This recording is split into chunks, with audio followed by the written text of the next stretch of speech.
It's been a pretty long day. But I do want to talk about one thing is you know how like sometimes when your circle of friends or the people that you surround yourself with, the people that influences your mind and soul and you know your brain chemistry, it really makes you think a lot and it influences how you behave.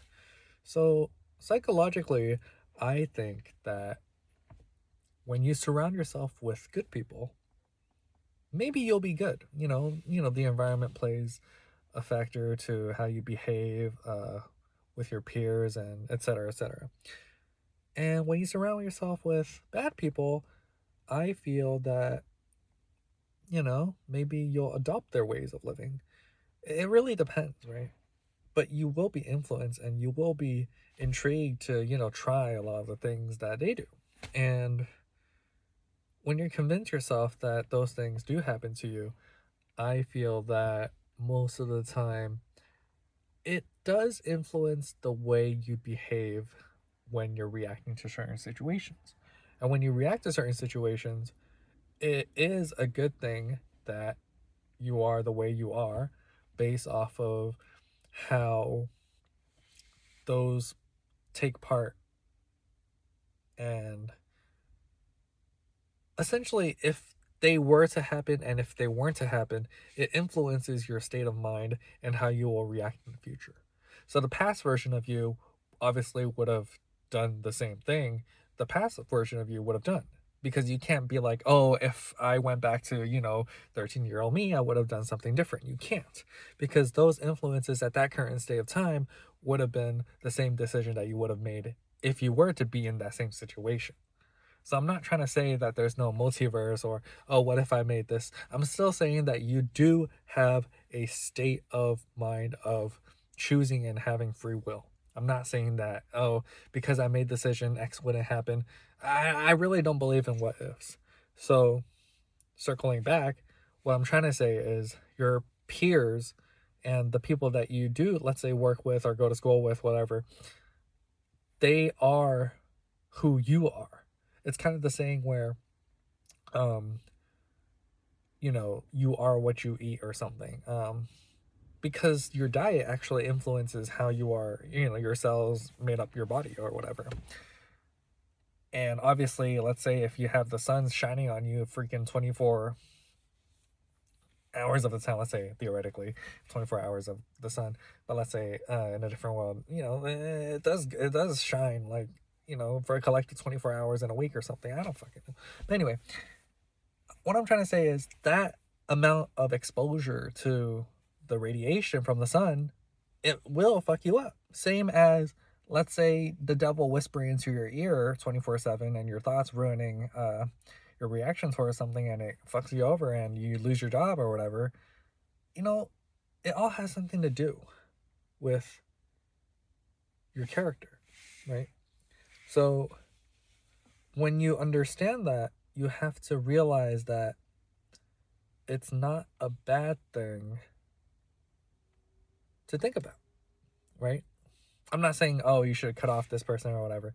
I'm saying, I'm, and I'm not also trying to say that, it has to be transactional, relationships and friendships. I think that would be too much. In order to find a balance between healthy and unhealthy, friendships or whatever, set those boundaries. And when you set those boundaries and, if they cross them, well, fuck them, They always say hoes before bros or bros before hoes. I really don't know. A lot of the time, I feel that it's okay to let people go because friends come and go. And I think it's okay that as you get older, you don't have to talk to the same people that you used to talk to every single day because people grow apart. And I think that's okay. And I also think it's okay to try and reach out to some people, but maybe sometimes they're not even worth it. What I'm trying to say is there's this sort of belief that I have is maybe, the last time that you do talk and end up with each other, or the last time that you see each other is the last time you see each other, but you wouldn't know, and it happens, and you look back and you're like, oh, really? That was really the last time we saw. But your brain probably doesn't even remember all that, right? So let's circle back again. Are they your friend? Mm, you know, there's different types of love, and there's friendship love, and I feel that as long as they want what's good for you, I think that's a friend. You know, it's not like, oh, you help me, I help you, I give you a gift, you give me a gift. I don't think it's that. I think as long as you care for each other and you feel good being with each other, I think that's a friend. People have different definitions for that, but you don't have to talk every day, you know? I'm not that type of person. I'm not that type of person to check in every day and say good morning, da da da, hey, how you doing? I'm not that type of person. And when someone asks me, "Oh, are you mad at me?" or "Oh, do you hate me because you don't it doesn't seem like you reach out anymore."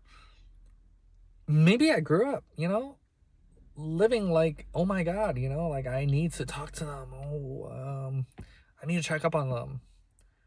People are different. Everyone's different.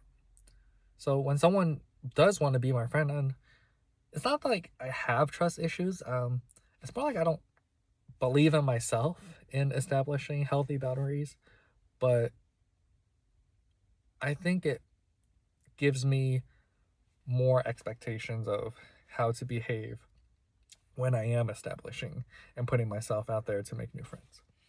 And I've been learning um, to be more open because it's been so long since um, you have that sort of eye to eye conversation in front of one another. And when you sit down and actually talk about the stuff, it really feels endearing to have that other person when you have been alone for quite a while because you've been closed off to that sort of potential to make new friends. And there's nothing wrong with spending every day alone, or not needing to socialize and just hit up someone. Some people do need that sort of company, and some people hate being alone. But what I'm trying to say is, when you do find that equilibrium of socializing and being on your own, and growing and not growing and pausing and relaxing, all that life balance shit, I think it's okay as long as you feel good, you feel comfortable. You do sometimes step out of your own comfort zone to find that you need to maybe explore, or find that, oh, maybe I do want a friend in the certain hobby that I want. So all in all, I feel that I personally need to learn to open up more and not close myself off all the time in front of those people. But another part of me that does believe in fate and destiny, that sometimes we do have fated friendships and that are meant to be in our lives. And for the most part, I feel that I'm such a big giver in friendships that, not that I'm afraid of being taken advantage of, but I think I'm too closed off on asking for that reciprocation. And to be fair, I think friendships is a really good and awesome thing that we all can have. And I really do believe that everyone can and will and does